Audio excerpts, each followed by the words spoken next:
Hey guys, CD Jeeps here. Today I'm kind of show you how I took my factory fog lights from the standard ones over to the JK xpirte ones.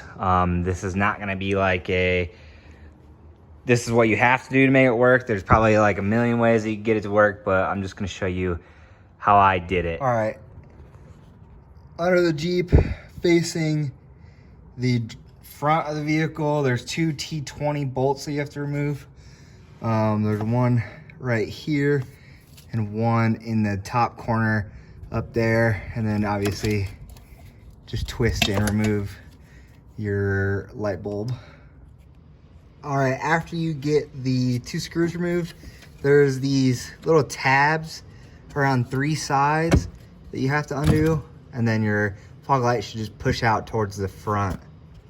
And then you're gonna pull your fog light out from the front, and then it's the same T20 to remove the adjustment spring and screw right here. And then you'll just take a flathead screwdriver and pry underneath these to get the ears off the peg. After you get that adjustment screw out and pop the ears off, it'll look like this. This is your factory fog light, and then this is a casing that we will reuse to mount the new JK fogs in.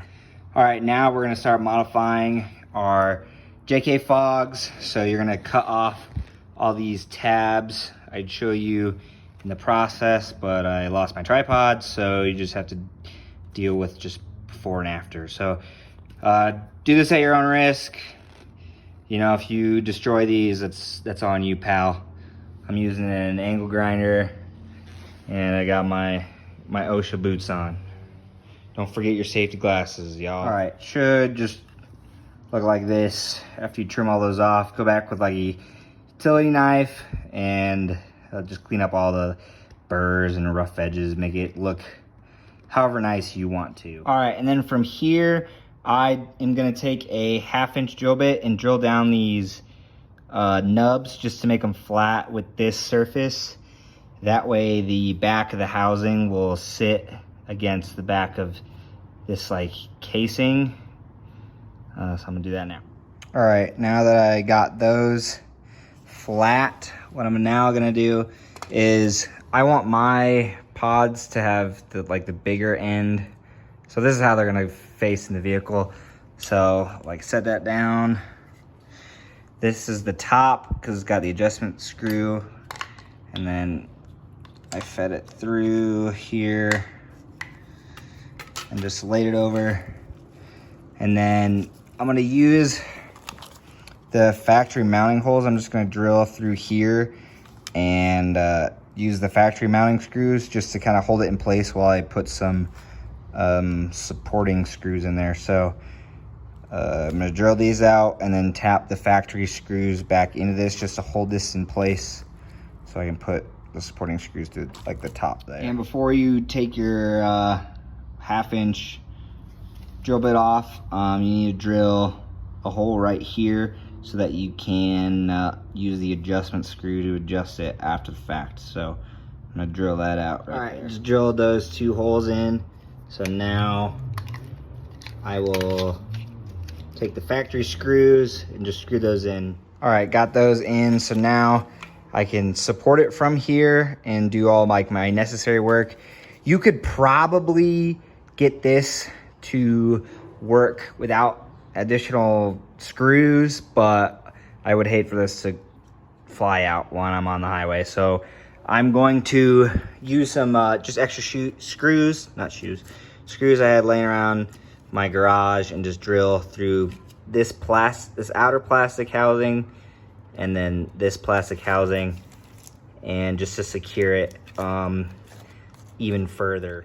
All right, that's what that looks like with the additional support screws. Don't pay attention to that second one. It helps if you kind of like have a brain when you do this, but they just go through both casings just to help support it in the housing.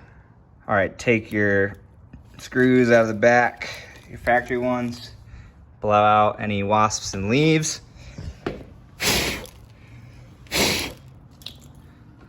Rocks and debris. And then grab your light. Do this so gracefully with one hand, but you'll have both hands. Fish your harness in there, and then just push that back in there. And then we'll go behind and screw it in. All right, with this now pushed in, you can install your screws, your factory ones, into that one and that one. All right, now they're mounted in, peel your lens cover off, get all your plastic shavings off it, and then it's done. You just have to plug it in. So I am kind of dumb, and that adjustment screw faces down. It's not like the factory one where you can adjust it from up there anymore. So to adjust this, it's kind of a pain in the ass because you have to take it out, adjust it, and then put it back in. So just kind of huck and pray that this is adjusted perfectly. And then you'll plug it in. You would think to plug it in, good grief, this is so hard with one hand. You'd think to plug it in like this, where the harness aligns, but you can see there's a positive and a negative, but this is negative positive. So you can try and depin these and flip these around so that it lines up so your plug works properly, or you can just give this the good old 180 and plug it in, and then it will work, but probably should tape this up. I'm gonna try and depin it, see if I can do that, but you can just plug it like that and it'll work perfectly fine. And just like that, you now have some decent looking pods, or not pods, but fog lights. So pretty easy. You don't have to be a genius to do this. You don't need special tools. You just have to have some redneck ingenuity, and you can get her done, feller. All right, thanks for watching. Can't wait to see your Jeeps.